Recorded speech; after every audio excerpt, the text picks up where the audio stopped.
In March 1969, a jewelry establishment in downtown Chicago was burglarized of $1.5 million in valuable stones, including an 8-carat rose diamond worth $500,000. The perpetrators vanished without a trace.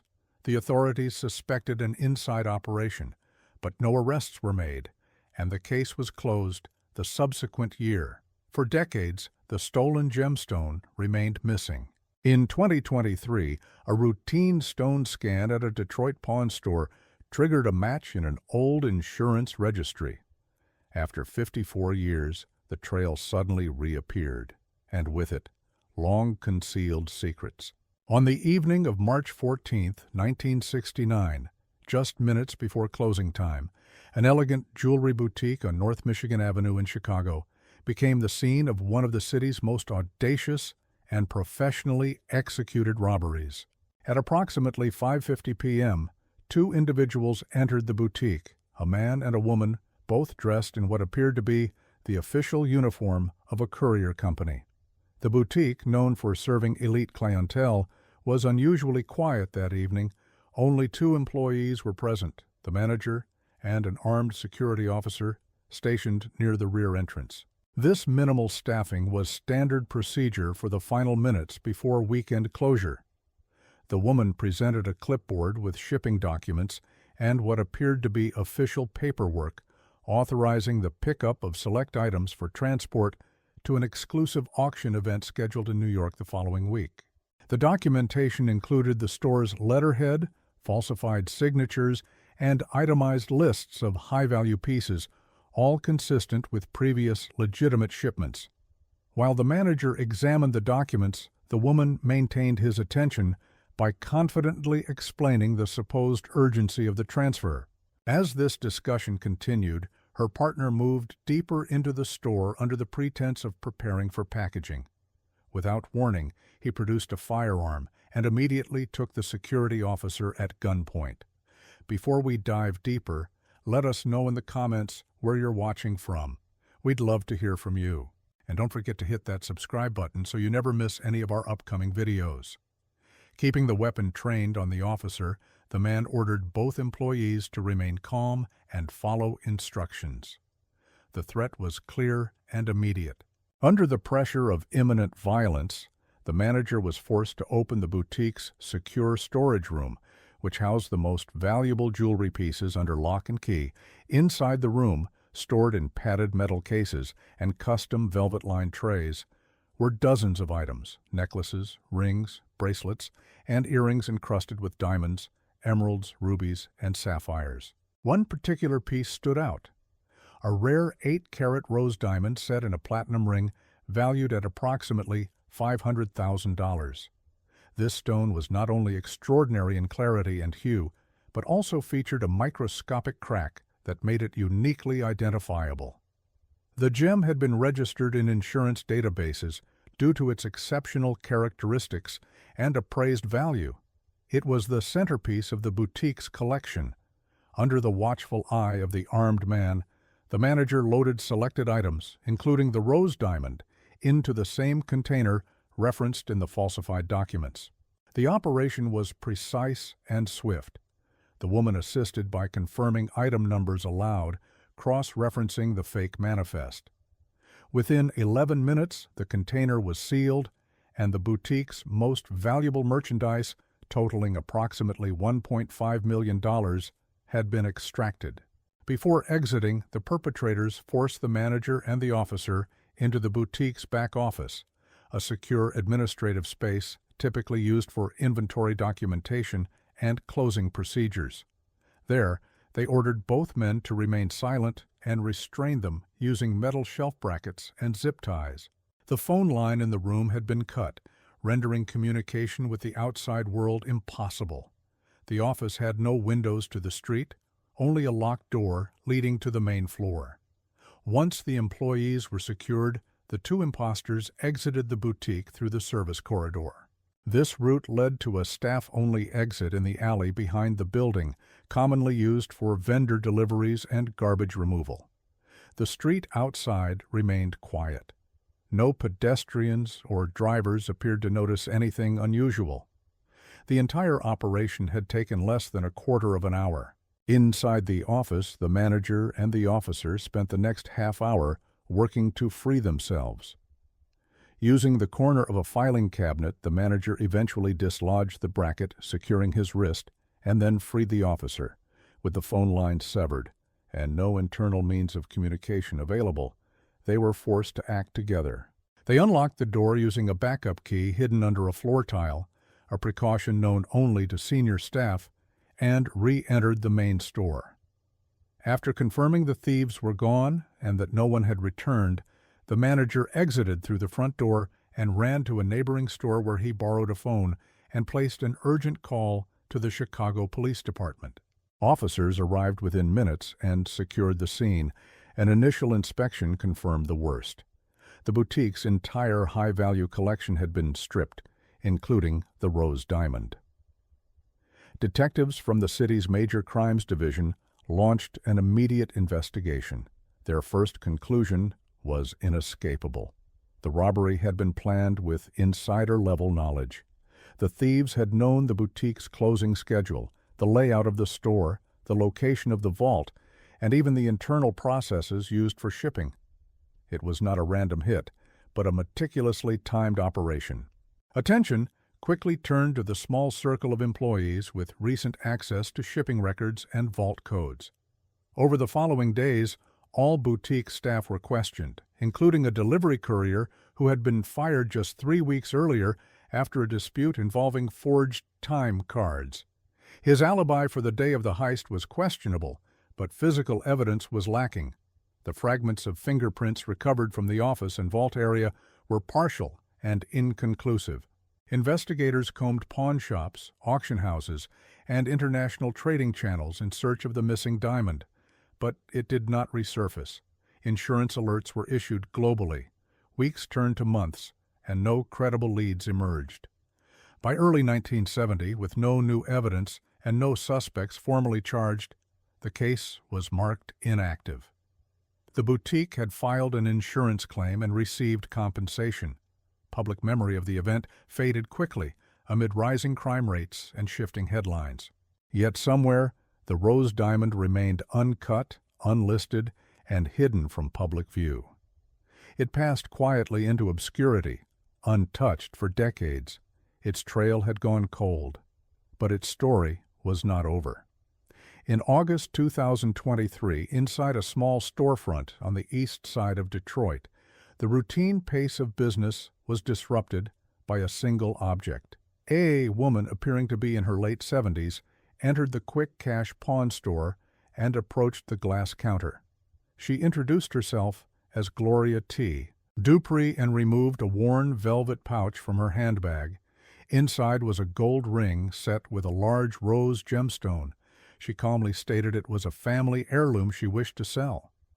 The store's appraiser, Kevin Harris, had seen hundreds of pieces just like it, some real, some counterfeit, most of little consequence. At 35, with a decade of experience and recent training on the shop's newly integrated verification system, Kevin had adopted a more meticulous routine. Along with visual examination and standard stone tests, he now relied on a portable spectral scanner that cross-referenced high-resolution data with digital archives provided by the Gemological Institute of America and major insurance records. While the store rarely acquired high-value items, the device had been a required addition by their parent chain for due diligence. The ring setting was classic, unremarkable, but the gemstone's hue stood out, deep, vivid, and unusually bright. Kevin placed it under the scanner lens. The scan took only seconds. A sharp tone emitted from the device, followed by a red-screened alert. A match had been identified. The data included serial classification, weight, color profile, and a microscopic crack near the base of the stone. Each a perfect match to an item reported stolen over 5 decades ago. The listing described a 2.1 carat fancy rose diamond taken during the infamous 1969 Chicago jewelry heist. Kevin's attention shifted back to the woman. She appeared increasingly anxious, her eyes fixed on the exit door. Her explanation of the ring being passed down in the family now sounded rehearsed. He noticed she avoided direct eye contact, clutched her handbag tightly, and frequently glanced at the counter clock. Instead of confronting her, Kevin calmly continued the process. He asked for identification, which she produced without protest. Her name matched the one she had given, Gloria T. Dupree. Kevin copied her driver's license details and used the shop's internal tablet to photograph the ring from multiple angles.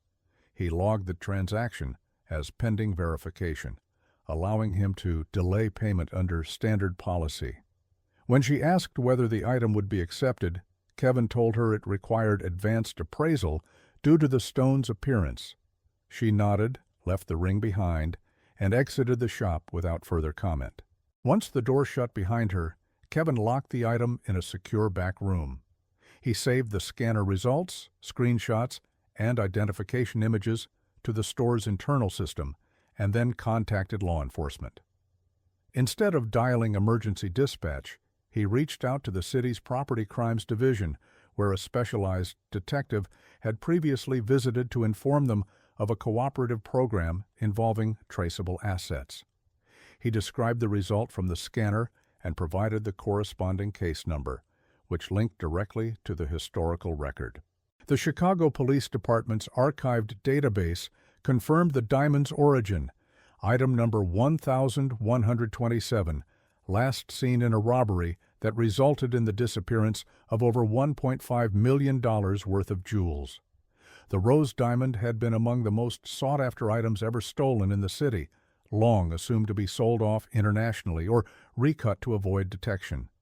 Its resurfacing, unmodified and intact, was both rare and significant. Within hours, 2 local officers visited the shop, requested the documentation Kevin had prepared, and sealed the ring in an evidence bag. The pawn shop retained a copy of the woman's ID and transaction record, all submitted with the official report. Detectives in Detroit, in cooperation with the Chicago Cold Case Unit, now had a lead. While ownership claims remained unverified and statute of limitations complicated direct restitution, the object itself was irrefutable evidence. Gloria Dupree had unknowingly, or perhaps knowingly, walked into a store with a stone that law enforcement had failed to locate for half a century. From a procedural standpoint, her appearance at the pawnshop triggered a sequence of checks rarely activated. Most stolen items entering pawn circuits were mundane: watches, laptops, small electronics. This case was categorically different. The scanner had not only verified origin, it had verified continuity. The internal fault lines in the diamond, the unique pattern of inclusions, and the exact carat weight had been preserved. There was no doubt it was the same gem. What remained unclear was how a retired woman in Detroit had come into possession of an unrecovered asset from one of the most methodically executed robberies in Chicago's history. The timeline between the 1969 heist and the 2023 presentation spanned 54 years. The ring's condition, along with the absence of any tampering or recutting, suggested it had not been sold through conventional channels. It had likely remained hidden, untouched for decades. Investigators suspected that whoever had originally taken the gem had kept it out of circulation, possibly passing it down quietly within a private family network. The presence of Gloria's name on the transaction gave them a direction, but not an answer. The link between her and the 1969 robbery had not yet been established. She had no known criminal history, no past arrests, and no registered relatives with ties to Chicago in the late 1960s. Her address led to a modest home in a quiet residential neighborhood. She had not returned to the shop or attempted to inquire about the ring's status. For the investigators, this silence deepened the mystery. The physical evidence was now in custody. The woman who carried it remained free, but the resurfacing of the rose diamond, verified by digital tools that didn't exist when it was stolen, marked the first real movement in the cold case in over 50 years. The question was no longer about the ring's origin. It was about the path it had taken to get there. And law enforcement had just found their first thread. The Detroit police sent a tip to the cold case unit. A 54-year-old theft of over $1.5 million in jewels was no longer a historical entry in a database. It was active again. The case landed on the desk of Detective Carl Malone, recently promoted and known for his disciplined, methodical approach to historical crime analysis. Carl, in his early 30s, had a reputation for treating cold cases like puzzles with missing pieces that still fit somewhere. He began by accessing the 1969 case files stored on microfilm and digitized through the department's archival system. The Chicago robbery report had been detailed, the result of intense investigation at the time. He reviewed photographs of the crime scene, diagrams of the store's interior layout, statements from the 2 surviving staff members, and the master inventory of stolen items. Item number 1127, the Rose Diamond, had been marked in red ink with the notation, "Never recovered." Now it was in police custody, intact, unaltered, and definitively identified through spectral imaging and insurance records. To confirm the diamond's identity, Carl reached out to the insurer, listed in the original theft documentation. The company still operated under a different name following mergers, but archival records had been preserved. The serial number etched into the gem by the stone lab, as well as microscopic flaws catalogued at the time of appraisal, matched perfectly. No uncertainty remained. This was not a similar stone. It was the stone. Whoever had presented it at the pawnshop was either directly tied to the crime or had received it through a hidden chain of possession that had never surfaced publicly. Carl next turned his attention to the woman who had brought in the ring. The name on her identification, Gloria T. Dupree, appeared valid on first inspection, but the ID issued in Michigan was relatively recent. He submitted her photograph through a biometric recognition database used to assist in locating long-missing persons and individuals living under false identities. The result came within minutes. The facial scan returned a match to a woman listed as Lya Holloway, born in Illinois in 1942. She had been employed by the U.S. Postal Service in Chicago in the 1960s and had disappeared from public records in 1969, the same year as the heist. This match reoriented the investigation. Lya Holloway had never been arrested, and her connection to the original robbery had not been documented. But her disappearance just months after the Chicago jewelry establishment had been cleaned out was no longer coincidental. Carl obtained a search warrant for her residence. 2 officers accompanied him to the listed address, a modest single-story home on a quiet block in Detroit's Jefferson Chalmers neighborhood.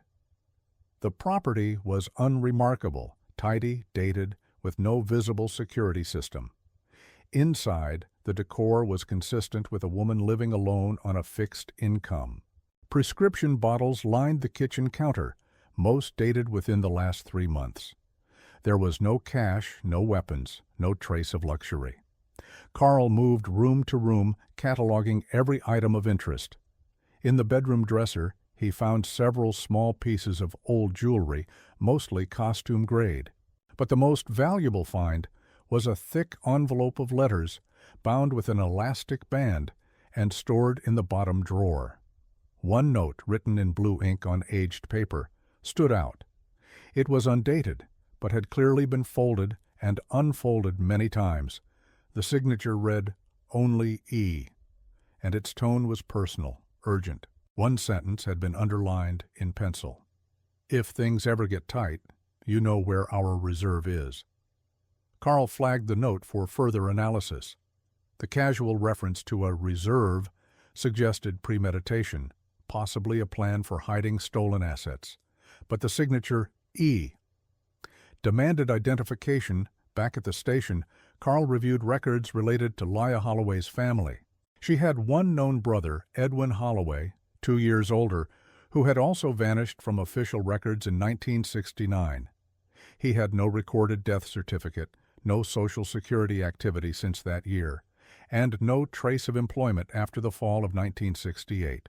Carl accessed federal name change databases, searching for any men born in Illinois between 1939 and 1943 who had obtained new identities in the 1970s. After cross-referencing a handful of records, he focused on one, Marcus Reed, born 1941, registered in Atlanta, Georgia since 1975. No tax filings prior to that year. No previous identification under that name. The man had bought a used car in 1976, purchased a home in a low-income neighborhood in 1978, and worked sporadically in construction, but his DMV photo, updated in 2021, raised alarm. The bone structure, ears, and mouth matched a 1966 photo of Edwin Holloway from an employment file Carl had pulled from the archives. It was a near-certain match. The implications were immediate. If Marcus Reed was Edwin Holloway and Laia Holloway was living under a false name as Gloria Dupree, then the heist had been more than an opportunistic crime. The diamond's reappearance wasn't random. It suggested that the original thieves had never left the country, never laundered the goods through international markets, and had instead hidden the most valuable pieces. Perhaps all of them. The note about a reserve now took on critical meaning. Carl compiled a report and escalated the case to a joint task force involving federal investigators. The rose diamond had surfaced. The woman who brought it in had been identified as someone who vanished during the investigation of the robbery. And now there was a possible sighting of another original suspect still alive, under an alias in a different state. What had once been a legendary unsolved case was now turning into an active investigation. Carl wasn't chasing ghosts. He was following real names, real addresses, and real paper trails. And the deeper he dug, the more it became clear this wasn't over. Detective Carl Malone landed in Atlanta 2 days after confirming the alias. The local authorities provided surveillance and background checks on Marcus Reed, who had lived under that name since 1975. His life appeared deliberately uneventful. Officially, he owned a small home repair business that serviced mostly elderly clients in suburban neighborhoods. His income history was sparse but consistent, and he had never filed for bankruptcy, appeared in court, or drawn the attention of any agency in nearly 50 years. His fingerprints, however, told a different story. The biometric match to Edwin Holloway was conclusive, leaving no legal room for denial. A subpoena followed, and soon after, Marcus Reed, now legally identified as Edwin Holloway, was brought in for questioning. The interrogation was conducted in a secure room at the Atlanta Police Department, with Carl leading the session, and a federal agent observing from behind the glass. Edwin Holloway, now in his early 80s, entered the room slowly but without resistance. He declined legal representation at the outset, stating that there was no point denying anything anymore. The forensic match on the diamond, the rediscovered letter, addressed to E. In his sister's home, and his own photographic comparison had left him with few options. He acknowledged his true identity within the first hour. The confession did not begin with the crime, but with the circumstances that led to it. Edwin spoke not with bravado, but with the tone of someone revisiting decisions made in desperation. He described the late 1960s as a time of suffocation. Both he and his younger sister Laia had been stuck in low-paying, monotonous jobs that left little hope for change. Edwin worked for a freight shipping company near the south side of Chicago, often loading crates for hours at a time without overtime pay or stability. Laia, employed at a local post office, sorted mail in 12-hour shifts, returning home to a cold apartment and unopened bills. They were intelligent and observant, but their talents remained unnoticed, buried beneath routine and disappointment. The idea to rob the jewelry establishment had not come from greed, he said, but from exhaustion. Their goal had never been luxury or violence. They wanted a way out. According to Edwin, the plan began with details only someone in their positions could obtain. Lya had memorized delivery schedules from the post office, including which vendors used insured parcels. Edwin, meanwhile, had come across routing patterns from private security firms responsible for transporting valuable goods. A key piece of information came from an acquaintance of Edwin's, Ronald King, a part-time security officer who had briefly worked at the targeted establishment. King had mentioned the timing of vault deliveries and the layout of the office during casual conversation, not knowing it would later serve as the foundation of a heist. Edwin admitted that after the robbery, the siblings split the stolen jewelry and agreed to vanish separately. The rose diamond, far too recognizable and too heavily documented to risk selling, had been set aside as a fallback. It was never to be sold, only kept as a safeguard. He called it their insurance policy and insisted they had both agreed on that from the start. After fleeing, he had relocated to Georgia, where he changed his name through informal channels and slowly built a new identity. They had kept no contact after 1972. The confession was detailed, but not boastful. Edwin didn't attempt to conceal the decisions he had made. Instead, he emphasized how carefully he had tried to blend in with society. He had never reoffended, never spoken of the crime to anyone, and never used the diamond to fund his new life. His house, bank records, and vehicle history were examined. Nothing suggested he had lived beyond his modest means. Investigators found purchases consistent with someone earning under the national median income for 4 decades. A used pickup truck purchased in 1976 remained registered in his name until the early 2000s. Home maintenance tools, job invoices, and grocery receipts painted a portrait of a quiet, deliberate life. The more revealing question became why the diamond had resurfaced. Edwin had no clear answer, but detectives suspected Lya's declining health played a role. A review of her pharmacy purchases showed a recent shift toward palliative prescriptions. Her mail contained hospital appointment reminders, and a neighbor confirmed she had been taken to the hospital the previous week. She had not yet returned home. Investigators verified that she had been admitted to Detroit Receiving Hospital's cardiac care unit due to complications from long-standing hypertension.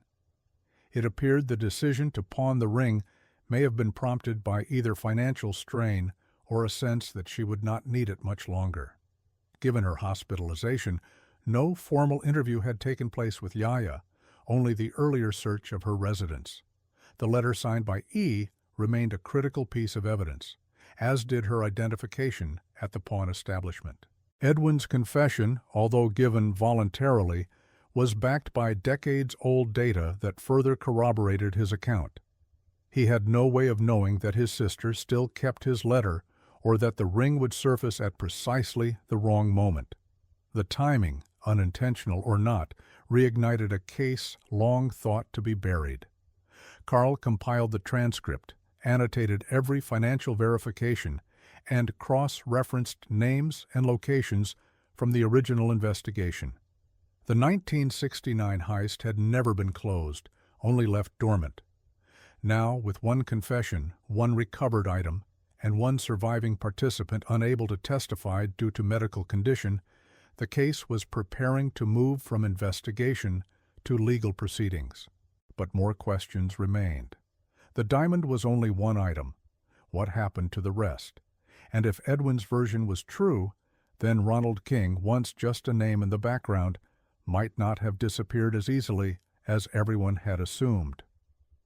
Following Edwin Holloway's confession, the Chicago Police Department undertook a complete forensic and procedural reconstruction of the 1969 heist. The planning phase, as Edwin detailed under a sworn statement, began in late February 1969. Both he and Lya were living in Chicago at the time, working low-wage jobs with little stability. They spent nearly 2 weeks conducting surveillance on the boutique. Lya posed as a job seeker, and entered the establishment on at least 3 occasions, pretending to inquire about employment opportunities. Each visit allowed her to observe employee movement, opening and closing routines, and the layout of the back office. Edwin, posing as a pedestrian with a clipboard, walked the alley behind the boutique repeatedly to understand delivery patterns, exit routes, and blind spots. Their focus was always the same: minimal visibility, short-staffed hours, and the physical location of the vault. According to Edwin, it became clear that the final minutes before weekend closure offered the lowest risk of interruption. Crucially, access to internal security information came from Ronald King, a part-time security officer who had once worked weekend shifts at the boutique. Though he was never formally charged in 1969, his name appeared in early investigative files as someone who had left abruptly in February. Under unexplained circumstances, Edwin admitted that Ronald provided them with the vault code, floor schematic, and confirmation that the boutique would be lightly staffed on Friday evenings. In exchange, he received a cash payment in small bills. Ronald later disappeared from public records, and his current whereabouts remain unknown. The heist took place on March 14, 1969. That Friday, just before 6 p.m., Laya and Edwin arrived in a rented panel van using a rear delivery access road behind North Michigan Avenue. The vehicle was registered under a false name and had been rented using counterfeit documents. Both wore matching courier uniforms, standard blue jumpsuits with stitched logos they had fabricated using iron-on decals and thrift store patches.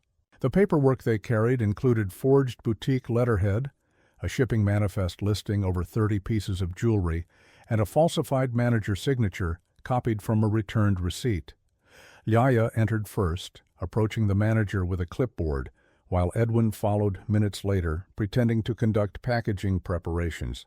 According to Edwin, their goal was never to injure anyone. The weapon he carried was real, but unloaded. The entire plan relied on speed, psychological pressure, and the appearance of legitimacy.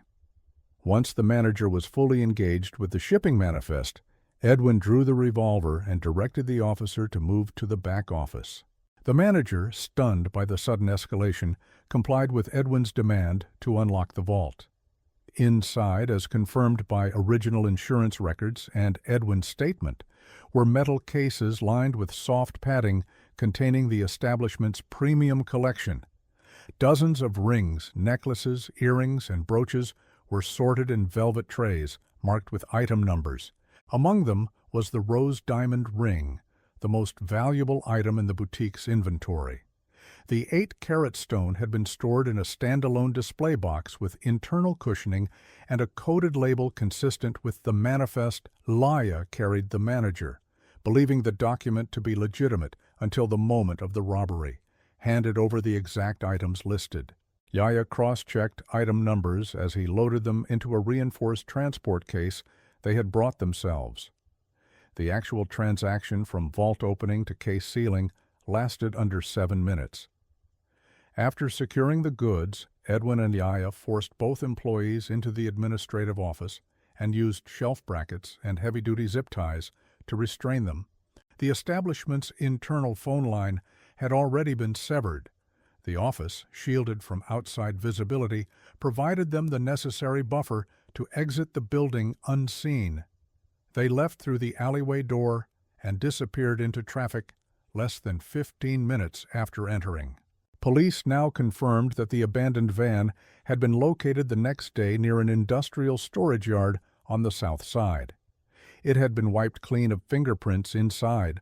Only a torn decal from the fake courier company remained. Nearby dumpsters showed traces of burned clothing consistent with uniforms. No surveillance existed at the time, but maintenance logs and garbage pickup records corroborated the timeline. The heist had been clean and efficient. Over the next 3 weeks, both suspects left Chicago. Edwin traveled west under a new identity, while Laya went south. Investigators now believe they liquidated much of the stolen jewelry in small batches across different states.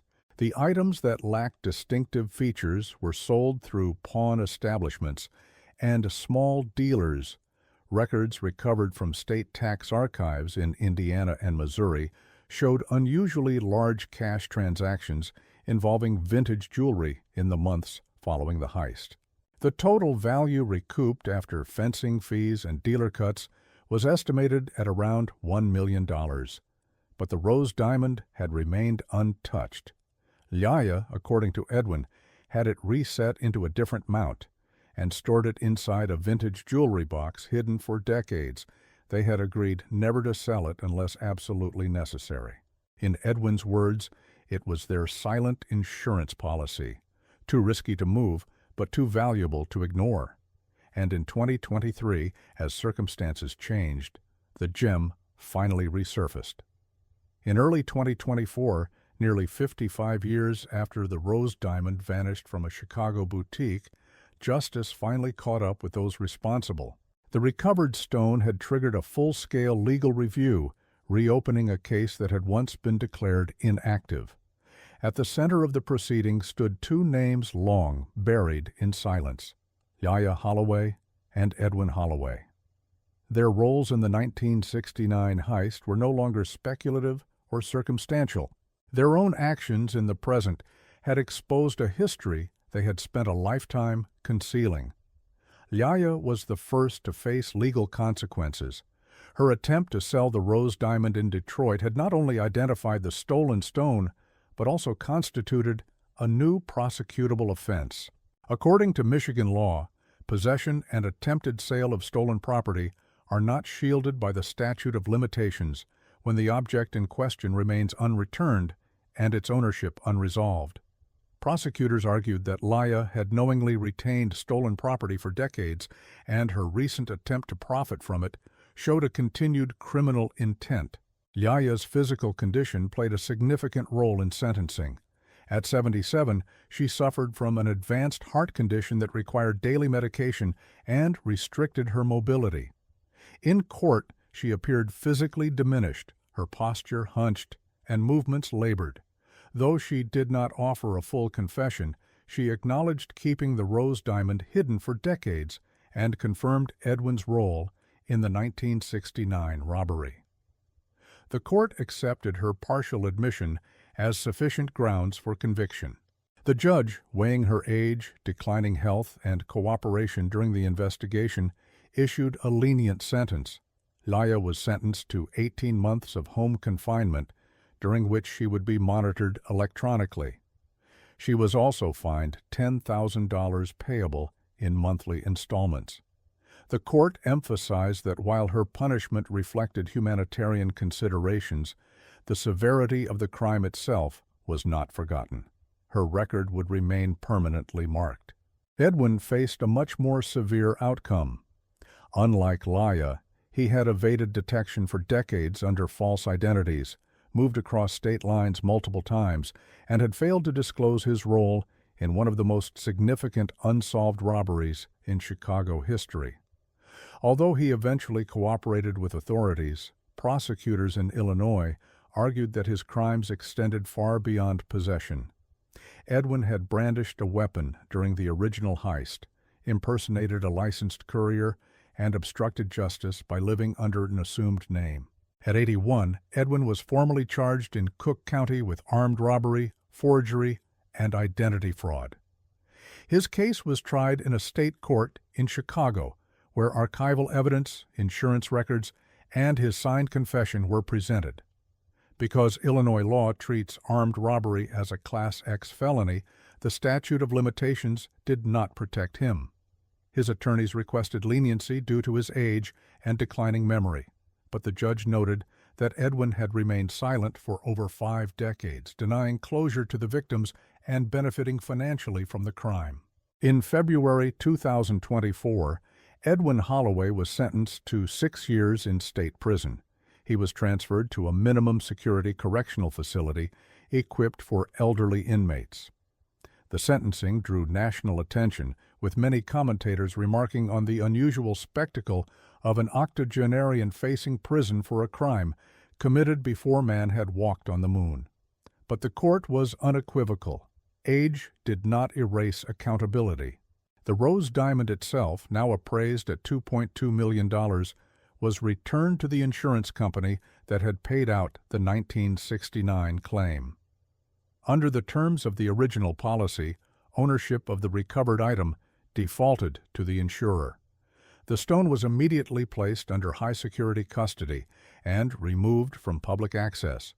Whether it would ever be sold again remained unclear, but its legal status was now resolved. The rest of the stolen collection, necklaces, brooches, vintage earrings, was presumed lost forever.